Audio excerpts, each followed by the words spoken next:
গোপন সূত্রে খবরের ভিত্তিতে শিলিগুড়ি মহকুমা পরিষদের অন্তর্গত নকশালবাড়ি ব্লকের বাগডোগরা পানিঘাটা রোড এলাকায় অভিযান চালায় এসএসবি ৮ নম্বর ব্যাটালিয়নের বড় মনিরাম জোত কোম্পানির জওয়ানরা। এরপর সেখানে এক ব্যক্তিকে আটক করে এবং তল্লাশি চালাতে উদ্ধার হয় হরিণেশ সিং। এই ঘটনায় ওই ব্যক্তিকে আটক করে বাগডোগরা বন বিভাগের হাতে তুলে দেয় এসএসবি জওয়ানরা।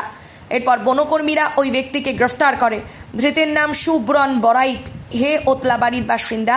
বাগডোগরা বন বিভাগ সূত্রে জানা গিয়েছে, ধৃত ব্যক্তির কাছ থেকে দুটি হরিণের সিং উদ্ধার হয়েছে।